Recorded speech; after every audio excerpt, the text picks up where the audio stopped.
Okay, Setup Nation. The Cubs settled for a split on what was an absolute joke of a bullpen outing here on Sunday. Let's get to it.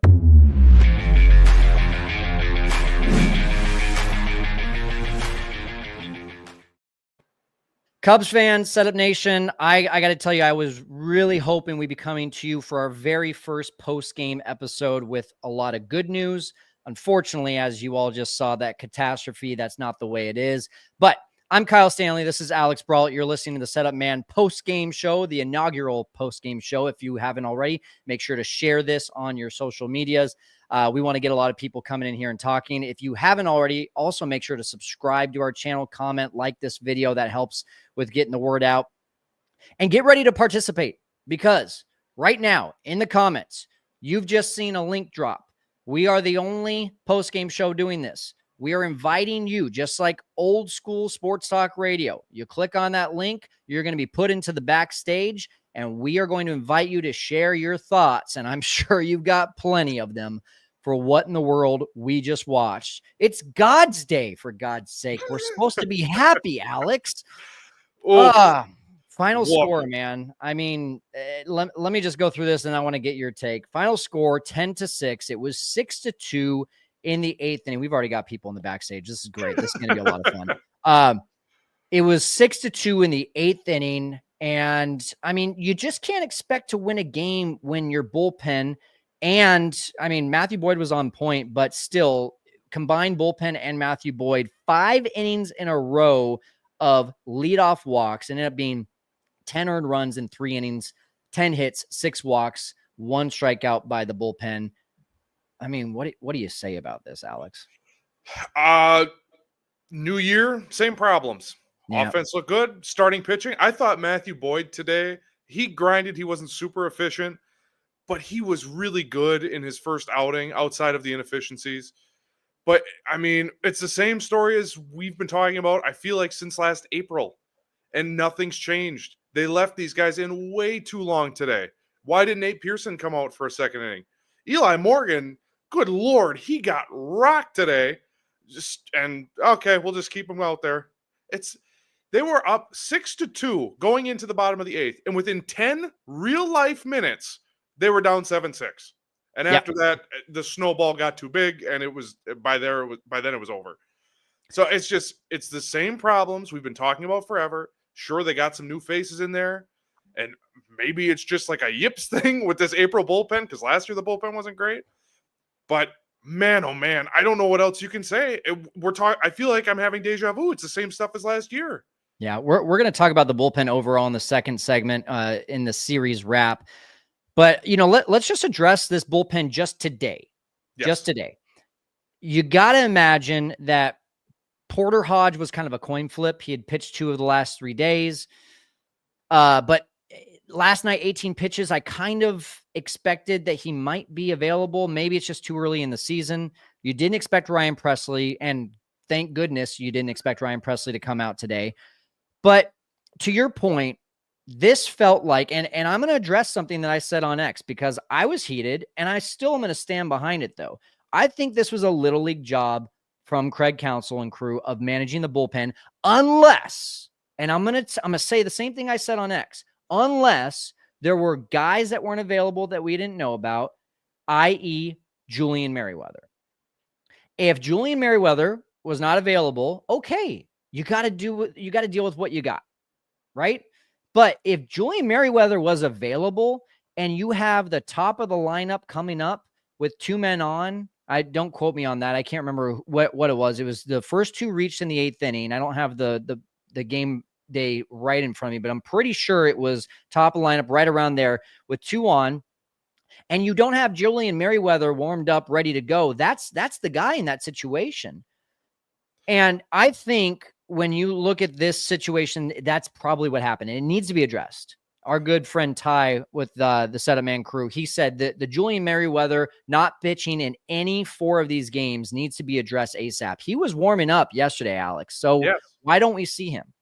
So one of the commenters, and forgive me, I just had it up on screen and I lost already because the chat is lively today. Yeah. But let us know what you're thinking. Yeah, and one of the commenters, sorry, I can't remember your name or who posted it, but said that Merriweather wasn't available. Why not? He has not pitched in any 4 of these games. He warmed up last night. Why is he not available? He was your only option coming out of spring training where we're all like, yep, that's a guy. Worst case scenario, if Presley doesn't work out, we'll get to that in a minute. If Hodge still looks a little shaky, okay, at least we have Merriweather who's looked good in spring. And we come into today, still hasn't pitched. And I took a note at the bottom of the 7th, like, okay, he's got to come in. Like, they're clinging to a lead now. Like, Arizona's going to figure it out eventually. And before I even sat down to start pre-gaming the show with you, they were losing. It was just Council today needs to answer some questions, I think. I thought that was just a horrendous job. I get going to Eli Morgan, who looked decent in Japan. Okay, he's getting rocked. Give him a quick hook. You were still up at that point. Next thing you know, it's tied, and they left him in, and game over. So when you look at who is available, if Julian, let's just assume for a second, if Julian Merriweather was not available, then who are you going to in the 9th inning? Was it going to be Eli Morgan? And then Council was just forced to put Eli Morgan in the 8th because Thielbar couldn't find the strike zone. Like, and let's not forget, like, yes, Craig Council, we can sit here and play Monday morning quarterback, and that's fine. But while it was going on, Alex and I were watching, and we're like, why is Pearson back out there? Why is Thielbar back out there? Like, these are questions we're asking while it's not going on. Not he gives up a double, not he gives up 2 walks, and then we say, oh, he shouldn't be in there. No, we're saying this before he actually goes in. But if Merriweather wasn't available, if Hodge wasn't available, if Presley wasn't available, then at the end of the day, yeah, I mean, if that's the case, good luck winning this game because of what Jed has constructed. We just played the Dodgers in Japan. The Dodgers send out their B team bullpen and they're still better than our A team bullpen, but that's not what Jed constructed. Jed constructed a team that should get through, the starters 5 or 6 innings. And then the middle relievers are going to scare the crap out of you. And then you were kind of hoping that the back end of the bullpen was going to be really secure. And that didn't happen today. It didn't happen yesterday. It barely happened on the first game of the year, or not the first game of the series. And I guess what I'm trying to say is I just want to know why no Julian Merriweather? And if Julian Merriweather was available, why we didn't go to him? If he wasn't, what's going on? Do we need to put him on the IL? Let's not do this whole like, oh, just keep him on the roster just so he can take up another spot. So yes to this, but then my point being, this is what Jed constructed. Yeah. We all create the things we dread, right? I mean, he tried, but unfortunately, and yes, they were in on Tanner Scott. But the Dodgers, oh, you went 66 million? Okay, we'll go to 68. And they were just going to keep doing that until the Dodgers landed their guy, right? And of course, we're not having the money discussion. But even some of the faces they brought in, it's trial guys. It's, let's see if it sticks. And we've been doing this for years. And I believe in 23, maybe even 22, that worked for a little bit. It was like, oh, they brought in these guys that we as fans have no idea who they are. And they turn out to be awesome. But even last year, they were relying a lot on Keegan Thompson. That didn't work out. He's not even with the team anymore. Or I shouldn't say that. He's in AAA. They outrighted him. But we're trying all these. How do I even want to say this? We are trying stuff just to see what sticks. We had 100 relievers in spring training.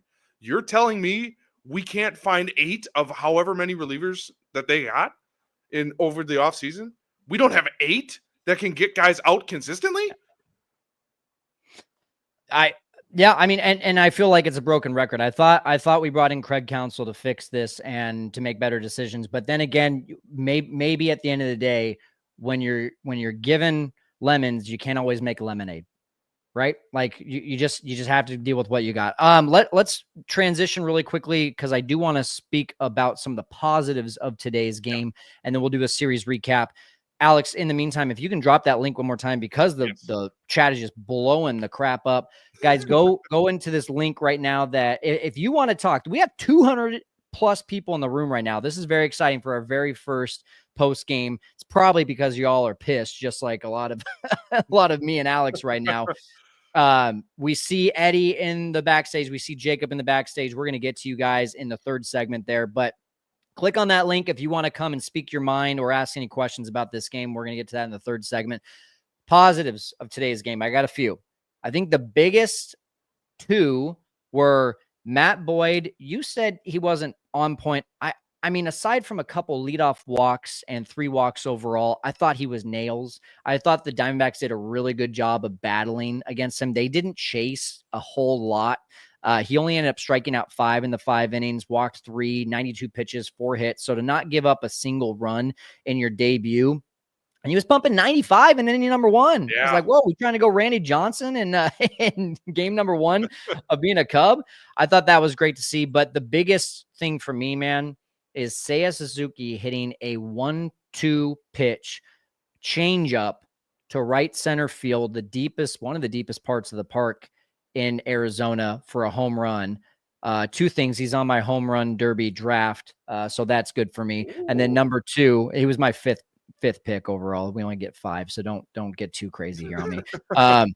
But he also took the best swing he's taken all season long on that. And he had a nice line drive single up the middle earlier in the game too. Of course, he had to throw a strikeout in there because it's not Seiya Suzuki unless he strikes out at least once a game. What were some of the things that stuck out for you as positives? I'm glad you mentioned Seiya Suzuki because one thing, and I thought a lot of guys showed emotion over this past year. I don't know if you caught that. It was a very little thing, but Seiya hit that homer, and around first base, he's fist pumping, he's screaming. I don't know if we've ever seen that side of Seiya Suzuki. He got in the dugout, he was sprinting, high-fiving guys. That was nice to see because last year, how many times, urgency, this team just looks dead. This team doesn't look dead. This offense came to play this weekend, especially against a really good Arizona pitching staff. So I really think offensively, everything looked really good. Defensively, we have got to shout out the defense. I thought the defense this weekend was awesome. And I know we'll talk about the series in full in a little bit, so we'll get to some of that stuff. But even today, and granted they lost and it didn't matter anyway, but PCA gunning down Suarez at the plate late in the game, that could have been massive. Now, it didn't matter because they hit a double shortly after to play another run, so it didn't matter. But just little stuff like that, I thought the defense was unbelievable this weekend. And that was part of the billing, right? This team was going to hit more because of Kyle Tucker. They were going to slug for a little bit more, and they were really going to be able to catch the ball. And I think they did that this weekend. Can't forget about the Kyle Tucker 3-run home run. At that time, game was over to me. I mean, even with a rocky bullpen, I still was just like, that is just going to deflate the Diamondbacks. We're good. Kyle Tucker hit the home run in yesterday's ball game as well. 2-run homer. Cubs only won by 1. Kyle Tucker hits the 3-run homer today when they were only up by 1. Huge hits.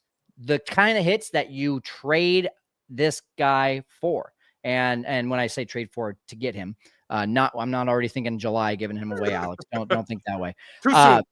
Yeah, too soon. and so, that was at that point, that was going to be the highlight. That was going to be the thumbnail. King Tuck heroics. And then it all went to hell in a handbasket. All right, let's go to the series recap, if we shall, Alex, unless you got anything more to say about the game. No, not today. I think this is one of those games where you just drop it, forget it, and hopefully it doesn't come back to bite you like the several games last year that were like this when you had a lead late and blew it. So let's pray on that. I can just see Craig Counsell now. He might even be already on the post game. Well, you got to make the pitch. We didn't make the pitch.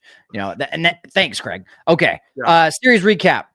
Game 1, 10-6 to the Cubs. Game 2, 8-1 Diamondbacks. Game 3, 4-3 Cubs. Game 3, 6-2 Cubs. Oh, wait. No, 10-6 Diamondbacks. Split. I mean, you and I were talking about as we were watching this game, man. We were already like, this is huge. We're going to go to the A's, wherever you want to call that, Oakland or Sacramento.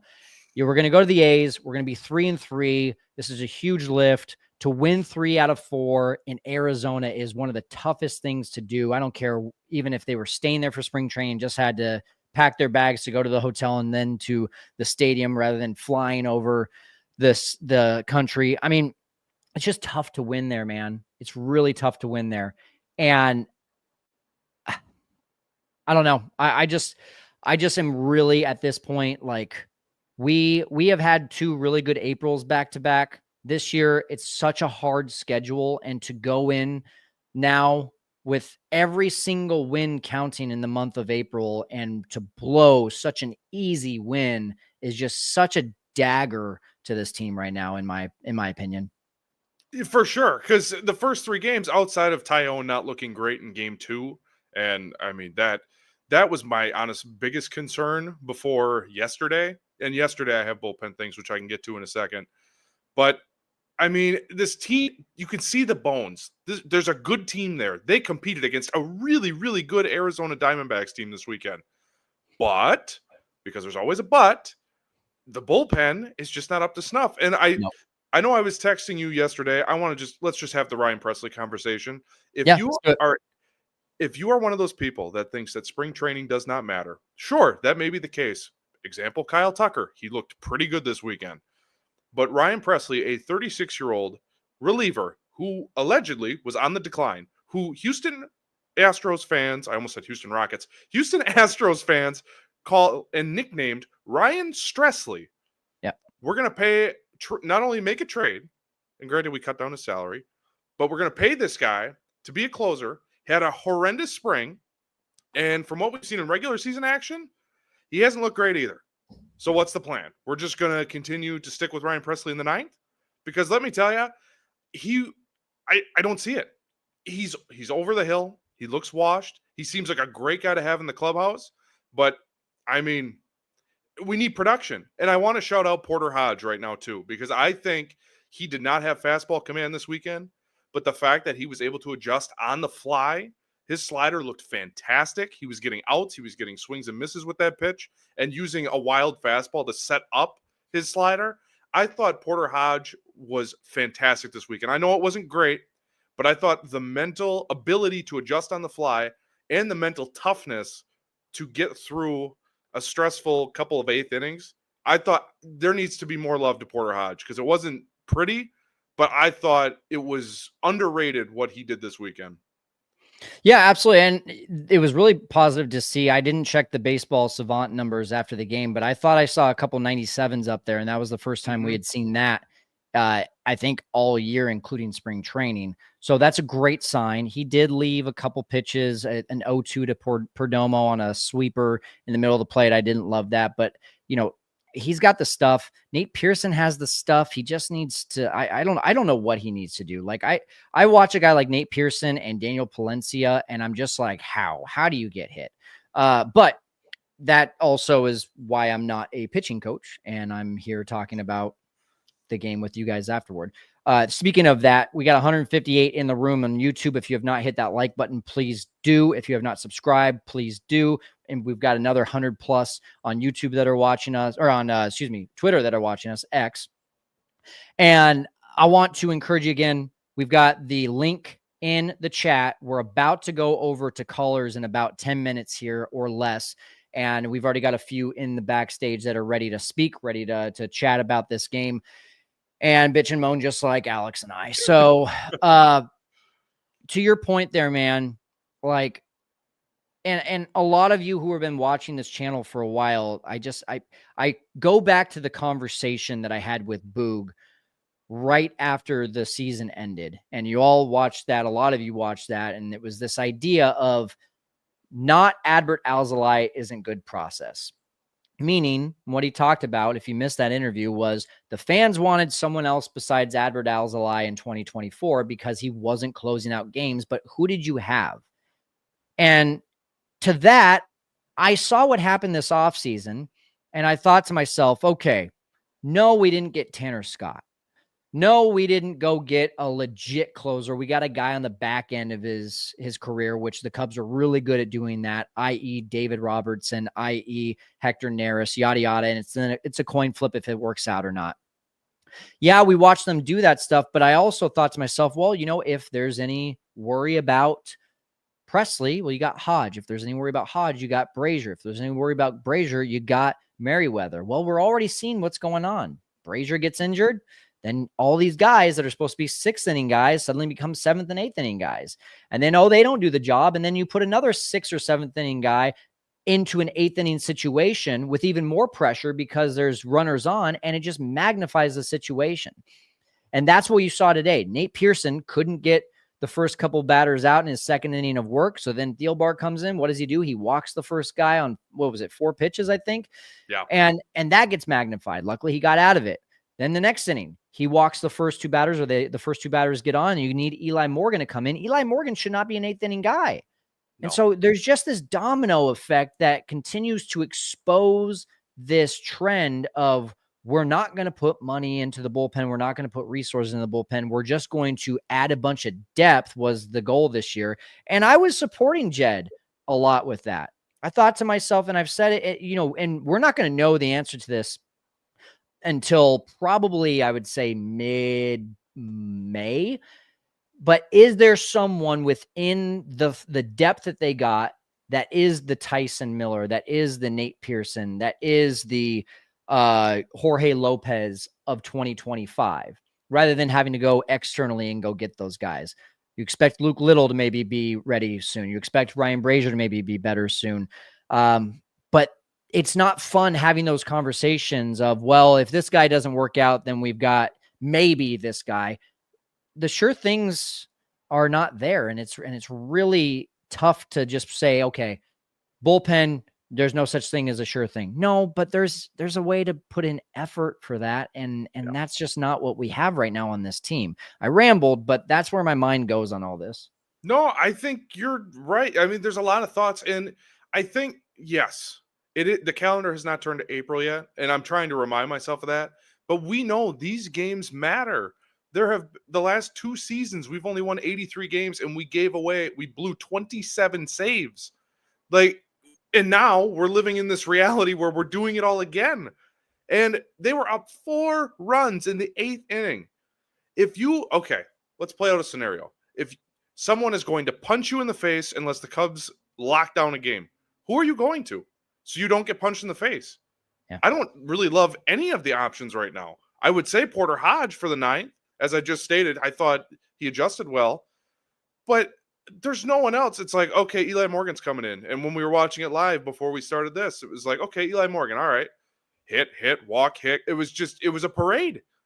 And so I don't know how this gets fixed. I see the chat is mentioning Daniel Robertson. Cool, but I feel like if you were going to do David that. Robertson. Say that again. Sorry, you're cut off. David Robertson. Oh, yeah. Did I say Daniel or something? Yeah, it's all good. Y'all know who I'm talking about. That guy who was here that we got Ben Brown for. That guy. If you would have done that, I feel like you would have did that a month ago. And the fact that he's still out there, that's kind of a red flag in itself. But I get the impulse, like, oh, well, what we have at home isn't working. We need to go out and get something to fix it. Maybe, but how many times are we going to do that before, okay, this is a legitimate problem? And it's a problem that everyone in this chat, everyone in the Setup Man Network, we have been screaming about for too long, and we're living this nightmare again.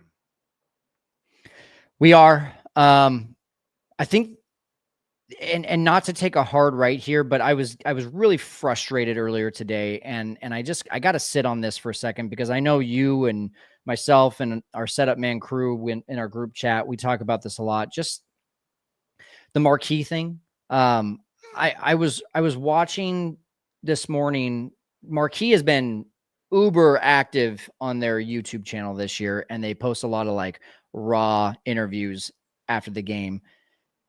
And I'm just kind of tired of the softball questions to all these guys and to Craig Counsell and to all this. Like, as Cubs fans, I want to be in the I want to be in the locker room for Setup Nation. Like, because I know I would be asking the questions that y'all are wondering about. Ryan Presley was asked yesterday, instead of, hey, what went on tonight that put you into that really shitty situation? He's asked, what do you think about Dansby's play? Isn't it great to have a veteran behind you like that? And then the next question was, hey, how did you turn it around mid inning and figure out your pitch mix after that? The question should be, do you think you deserve to go out there tomorrow night and be the closer after what you've done the first 3 outings of the year? And It's easy for me to say that. And I want to just tell you guys, like, I believe if I was in that situation, I would be able to create a relationship with guys on the team like a Ryan Presley, where I can say, hey, listen, man, I want to pull you aside really quick. There's going to be times that I call you out. I'm going to ask you the really tough questions, but it's just like a good marriage. I'm not going to always agree with my wife, but at the end of the day, I'm still married. At the end of the day, I want to see you successful, but I have to ask the hard questions for this team and for this team's fans. And Marquis is not doing that job. You know what's going to happen tomorrow? And I love Boog and JD. They're friends of mine. They're going to go out there tomorrow and they're going to be like, yeah, you know, the bullpen's just got to be better. And that's not speaking the fans' language. You broadcast the game to the fans. We need to hear the questions that we want answered. And these are not the questions that are being asked. I don't want to hear about French fries. I don't want to hear about so-and-so Wade Miley being in the stands. And I mean, we should probably bring that guy out of retirement by now. No kidding. I want there to be some accountability from the media, and they're not doing that job right now. And I'm going to get off my pedestal, but that's where I'm at. No, I think you are totally valid in that criticism of Marquis. I think this weekend I didn't get to listen to a lot. It was more in the background as I was paying attention. So I didn't listen to how the broadcast sounded. So chat, feel free to let us know about that. But I do think that probably enters more of a journalism conversation, because as someone in the chat said, this is an extension of the Cubs PR department because it's their own network. Well, maybe that's the case, because, and I'm a sucker for, like, when they ask them, oh, how would a dog wear pants? Like that stuff. I like seeing these guys' personalities. So it's not just robot, see ball, hit ball. You know, I like to see how these personalities and how they kind of gel together. So that I appreciate. And whatever, their social media clips, they're like 20 seconds. Who cares? But as far as the actual baseball product, yeah, I'm with you. It's very, hey, Ryan Presley, you had a couple rough outings. What are you doing to fix it? Yeah. Instead of, well, you know, we'll get back out there. We'll throw more strikes. Well, okay, great. That's absolutely useless. In other news, water wet. Like, that doesn't help anything. Craig, you don't have anyone else besides Ryan Presley to go to in the ninth inning, true or false? Right. Like, just ask it. Well, true. Okay, then do you wish Jed would have done more? Yeah. Like, we got those are the questions that have to be asked. They have to be. And if you're not, I loved it. And we'll move on to the next segment after this, because there's some really patient callers here. And by the way, thank you to the 140 that are in the room right now, plus the 100 plus on X. There was, I believe it was WGN, there was a reporter that Sammy Sosa came back to Chicago, and he's in the airport, and literally the first thing that the reporter asked him was, Sammy, are you ready to admit that you did steroids and put the past behind you? This was last year. And Sammy was like, oh, I wasn't expecting that question. And then the reporter, like, after his story, said, I felt like I had to ask that question for you guys listening, because it's something that has held up this relationship for years and years and years. That's more of what we need with Marquis, is people holding these guys accountable to the decisions that they're making. And guess what? If they don't want to do that, that's the era that we live in. We are on social media, we're on all this stuff. I could go on forever, but we're not going to. We got a lot of people in the waiting room. We're going to come back after a really quick word about how you can support this channel. And then we're going to talk about setup sins and welcome in these callers. Setup Nation, I want to take a quick break so that you know how you can support our channel and wear some cool swag like this. We've teamed up with Obvious Shirts to give you a chance to have your very own Setup Man shirt or hat. Pick from 3 different types of shirts, or my personal favorite, the trucker hat. Go to the link in the description of this video and podcast to claim your Setup Man apparel. And thank you so much for supporting our channel.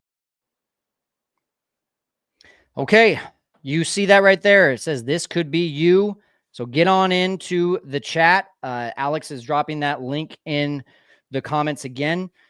And you see, Sins is the name. We got this thing called Setup Sins, and a lot of you asked us to do this, and we are going to continue to do this on the post-game shows, as well as our content on X and everywhere else. But it's the plays that happen during a game that we consider, quote unquote, major baseball mistakes.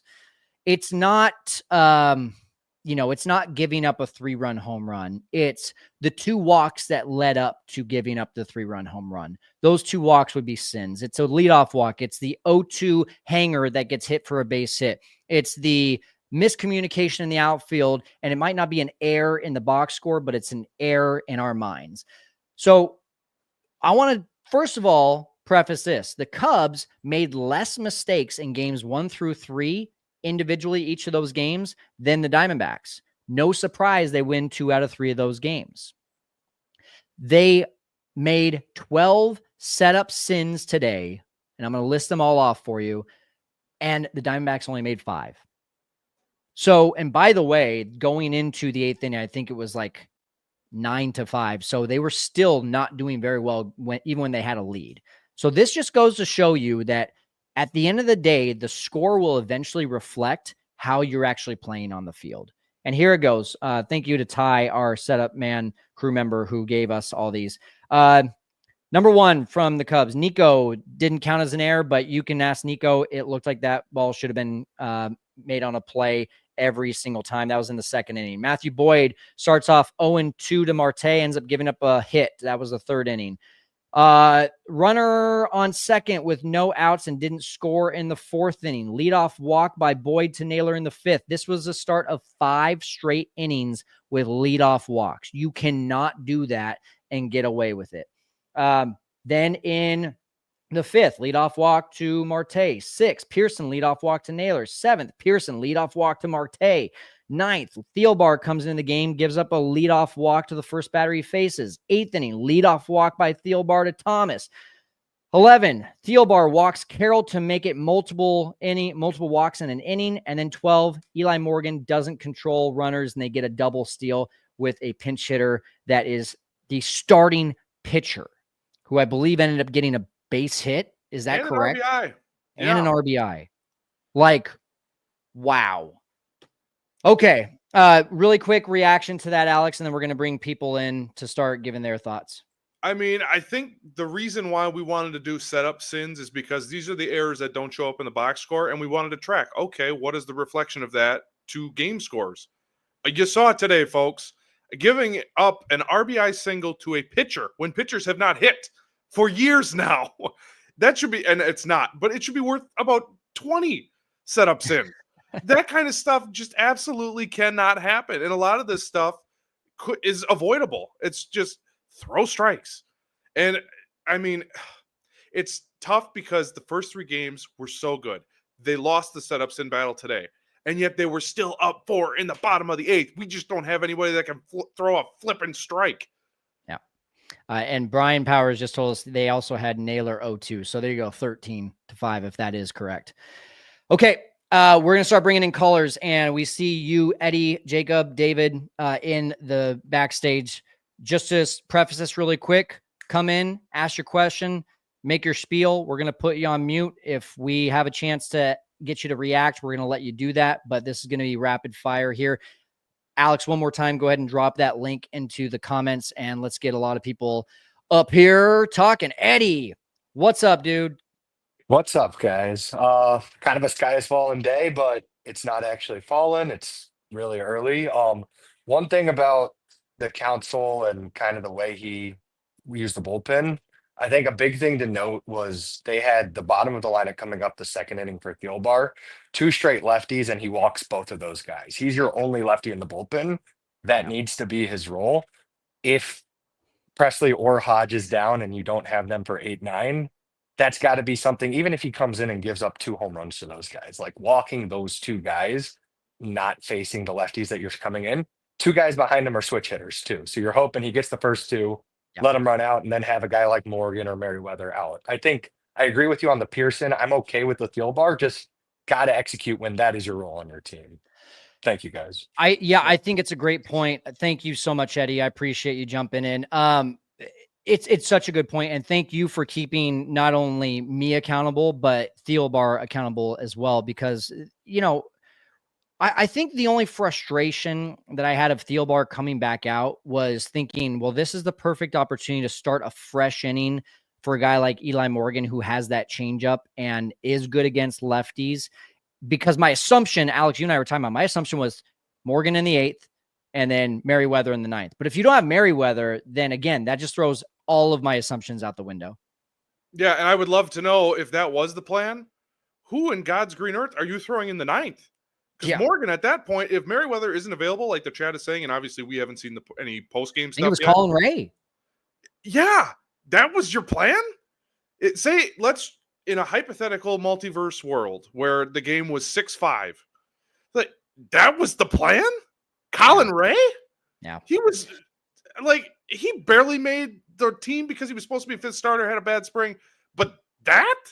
Come on, man. That's not serious. Then you're not serious about that game. Yep. And they were cool right. with the split. All right, we got Jacob, then David, Ann, and then Adam. Jacob, what's up, man? You've been very patient. Thanks for jumping in. First of all, I just want to say thank you guys for doing this. I really enjoy this setup and everything. Awesome.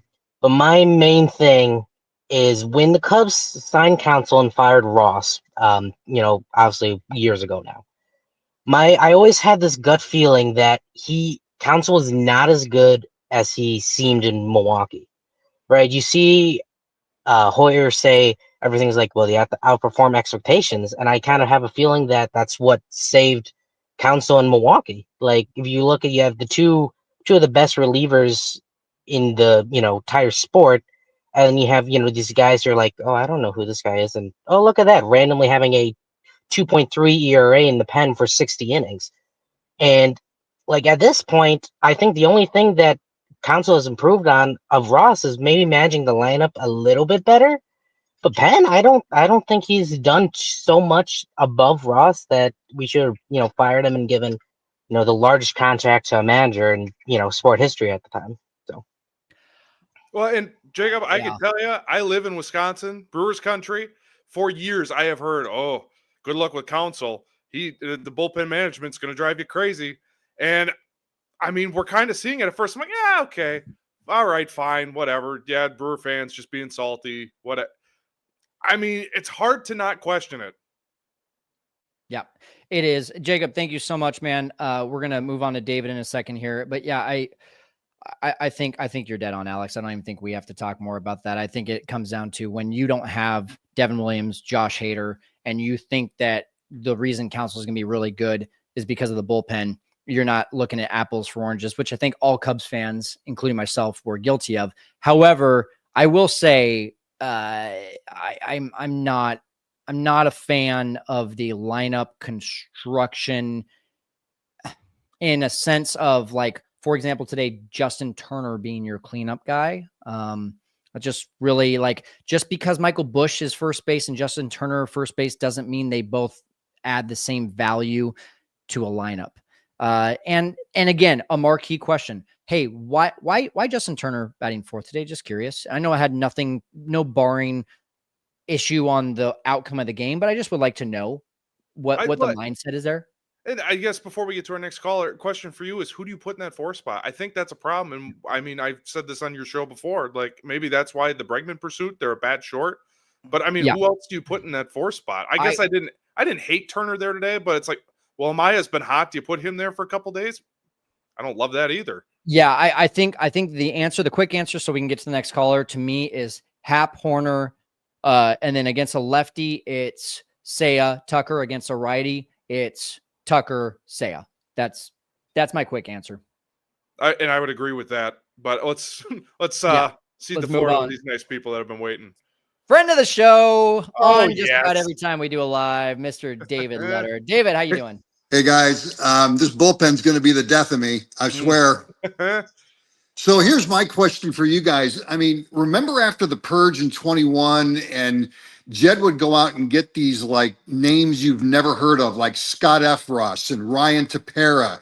And it seems like Tommy Hodby would fix these guys and then we would flip them. I mean, we flipped Efros for Hayden Wisniewski, and now it seems like whoever we bring in just blows up. And today it was like the euphoria of King Tuck blasting a 3-run bomb.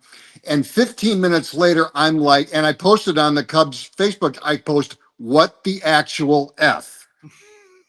And I think I summed up Cubs Nation right there. It's like, I just, what are we doing? Yeah. I didn't mind Boyd going out for the fifth because who else have you got? Yeah. I wonder if Colin Ray, because he was getting stretched out to be a starter, I wonder if he would have only went 4 if we would have saw Colin Ray earlier. But I truthfully, after talking with you nice people of Setup Man Nation and reading the comments, I really don't know what the plan was today. I really think they were okay with the split and just, all right, well, on to Sacramento. Well, if Colin Ray's your like bulk guy, why didn't he come in and pitch the 6th and 7th? Right. Yeah, it's a good question. Yeah, and then God, Nate Pearson can't throw a strike. Theobar can't. I mean, when he was at the 7th, he came out and was like 8 pitches, and they weren't even close. Yep. Yeah. Well, and Dave, just to clarify your question, when you were saying, the Scott Efros's, Ryan Tepera's, like, what's the difference essentially between Jed and Hottovy then versus now? Is that what you're asking? Yes. Yeah, it's a great question. And then just to keep the line moving, I'm going to go ahead and drop you down, but answer the question. So thank you so much, Dave. You're the man. Keep on coming on the shows. We appreciate you. I don't know the answer, man. And I think the response that I have to that is I don't think that there is an answer, because if they actually had a good process with that and it wasn't just luck, I don't think they bring in Tyler Zombro to try to step things up. I think they've seen that, hey, this is no longer working and we need a better process. We need something to change. And they brought in Tyler Zombro, and you can't judge Tyler Zombro and his impact on this team on 5 games, 6 games, I should say. However, I think given the limitations that Jed likely has on him for payroll, and because of that, the approach that he feels he has to take, I think he just says, okay, let's just put you with the best. It's kind of like being in school, right? You may not be the smartest student, but if I put you with the best tutor, maybe you can compete with those top students, even though you don't have all the talent that they do. Yeah. What's the saying? A rising tide lifts all boats. Yeah. Which, okay. But my issue is you're trying to be the Rays, the Brewers, the Guardians. Those teams could find hot dog vendors that throw 95 with a nasty slider. Water boy. And then all of a sudden, exactly. And then it's like, oh, these guys are dominant. Where do these guys come from? We don't have that luxury. So bringing Zombro in is the start to that. But again, as you said, only 5 games in, but we don't currently have any answers. Yep. We've got a few minutes left here. We've got Ann, then Adam, and then Alex, and we will end it. And we'll talk about tomorrow's game and the series in Sacramento. I almost said Oakland. Hi, Ann. Welcome in. Hi. Well, it's been an interesting 4 games. Yeah. You were at 1 or 2 of them, right? I was at all 4 of them. Oh, no. So sorry. Oh, today was something. I will say PCA looks off. At the plate, yeah. Yeah. Late. Today, so for sure. But yeah, we got to fix the bullpen. We can't just keep walking guys. Pearson needs to, it doesn't make for a very enjoyable park experience. Can imagine to not. feel like you're having a great game when you've got 3 home runs and 6 runs. And the crazy thing too about the timing of those home runs, right? Where they were all clutch. Dansby making it 1-0. Saya making it, was it 3-0 or 3-1 at that point? It was 3-0, yeah. And then Tucker with a 1-run lead. I mean, they were all just like, yes, yes, yes. We needed that. And they all felt good at the plate. Yeah. But I don't know, as much as I love Rampy, Justin Turner, maybe not have him in the starting lineup regularly. I don't know why Bush needed the day off, even just 3 days in. I know Council doesn't like the lefty matchup, but yeah. I'm actually, if I remember correctly, I'm going to look it up. And thank you so much for jumping on. We're going to go on to the next one. While Alex talks about this, thank you so much. While Alex talks about this, I am going to look up Michael Bush, because I believe someone had said that he's actually pretty good against lefties. We just don't ever play him against lefties. But yeah, what do you think about what Ann had to say there? So lefty-lefty matchup, sure. And Bush in a limited sample size, his numbers, we'll soon find out as you look it up, might be better than we think. Mm-hmm. Can I just tell you all in Setup Man Nation, don't go look at the batting averages, because if you look today, I believe there's only, and actually I have it up right here. So after today, there's 1, 2, 3, 4, 5 guys that are hitting over 200. That's it. Yeah. And I mean, and I'm looking at the lineup from today. So, I mean, that, Turner's a 0. Suzuki's 160 after today. Shaw's 174. But there are signs of life there. Yeah. It's early. It's early for that. And even today, yesterday he had the pinch hit homer. Today he had that double late in the game. It was garbage time, but still, you want to see anything at that point from your young guys. Yeah. No, I mean, the lineup is what it's going to be. I mean, we know kind of at this point, outside of Kyle Tucker, we've seen these guys for so long, except for the young guys. We kind of know what we're getting. Mm-hmm. So, I mean, even from management, like, lefty righty, we're just going to stick to the script. This is what the computers say. Yep. Alex, against left-handed pitching, Michael Busch has a better batting average than against right-handed pitching. 258 against lefties, 246 against righties. The problem is that his slug basically disappears. He only had 1 home run and 6 doubles against lefties last year and 100 at bats, 100 plate appearances. So, I don't know. To quote the great Billy Bean, does he get on base? Because in a game like today, traffic would have been because it was all home runs. There wasn't a ton of traffic on the bases. Yeah. So if he can at least get on base, I mean, that's probably a better option. But also, Justin Turner hadn't played to this point. So I understand giving him a start on a Sunday getaway day. Give the man a shot is what I say against the lefty. Adam, what's up, man? Hey, guys. Thanks for having me on. Appreciate it. Yeah.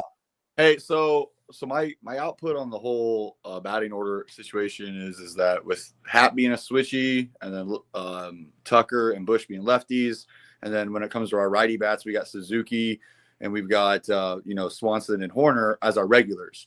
We're platooning the other positions with Kelly, Amaya, with first base now we're doing it with Justin, but we're doing even Workman and Shaw some platooning.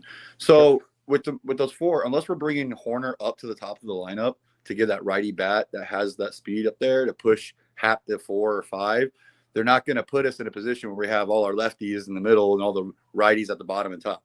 So we're going to need to figure that out. If we're going to keep Hap up there, it's going to be Hap and either Suzuki Tucker or Tucker Suzuki, depending. And then that leaves us a hole at 4. Because if we're pulling Busch off the platoon, is Turner who you want there? Is it Swanson who you want there? I don't think Horner's really a 4th bat guy. So no. So that was the piggyback that. But I know a lot of our conversation is about the bullpen. I mean, I'm already looking trade deadline. I mean, what bottom tier team has an asset that we want to go after? I mean, you got the Minnesota Twins who are going to be involved a little bit coming into the deadline and stuff. But like a team that's going to tank, what? Marlins? Are we going to end up going? You think the Cardinals would do a deal with us? No, especially when they're 3-0 right now. They're 3-0. I mean, so they're 3-0, but I mean, they didn't do a single thing this offseason. Well, think about this. Is this going to be beneficial for us? If Hoyer looks into going and getting Sandy Alcantara and bringing Ben Brown into the bullpen, is that going to actually save us those 3 runs today? I mean, it's a good question. It's a good question. And the answer is probably not. But also, I would trust Ben Brown in a spot like today way more than any of the guys they trotted out there today. Yeah, I mean, you could have put him in 7th, 8th instead of Thielbar and Morgan and felt good about their opportunities because he just went, 20 starts in the last 2 years if you pull him at deadline. So, I mean, I think that we need to give that a chance. We don't have that dominant guy. We don't have Miller. We're about to go get our butt slammed in the 9th inning by Miller for the next 2 games, maybe, or 2 out of 3, And Miller's got heat. Miller's got control. He used to be a starter. Like, let's go figure this out because if we can't go get an asset from a deadline killing team, then we're done. We already know we're done. We don't have the ability to go to Cade Horton and say, hey, come fix this. You're not the right guy.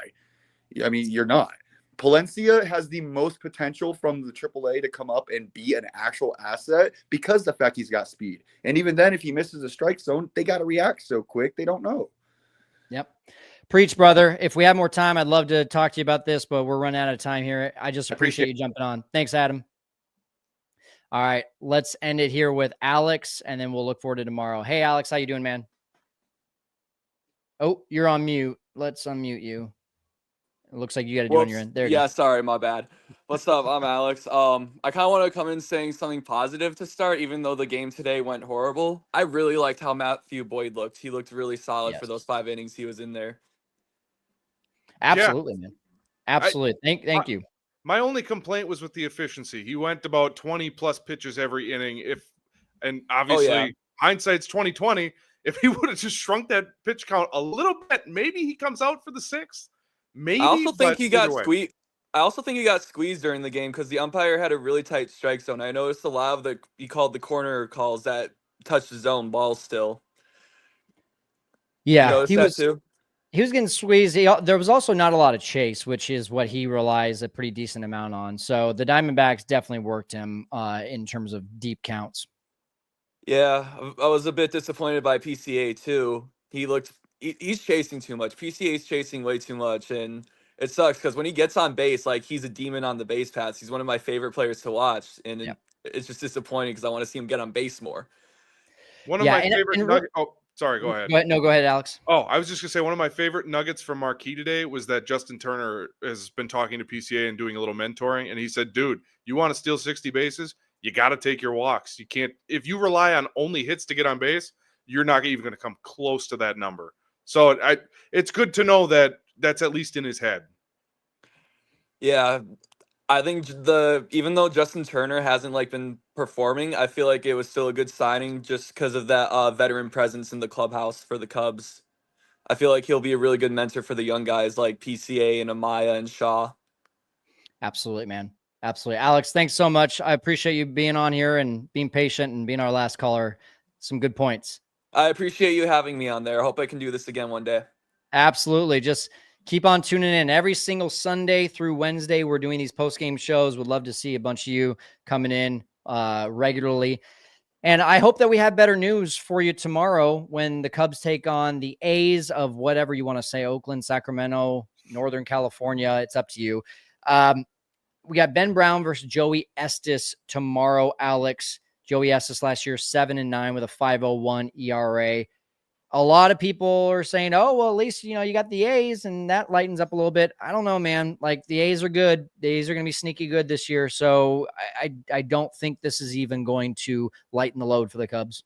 And the Seattle Mariners had their hands full with the A's this weekend. This ain't your granddaddy's Oakland A's team. This team is scrappy. And yes, that those stats sound juicy to us Cubs fans. Like, oh, a giant ERA, only 7-9, new ballpark. And I'm excited to see what Ben Brown can do in his first real start, not out of the bullpen like he was in Japan. So I'm excited to watch all of that. But yeah, I mean, don't be surprised if we're in for some tight games. I think this A's team, the artists formerly known as the Oakland A's, I think they are going to surprise a lot of people this year.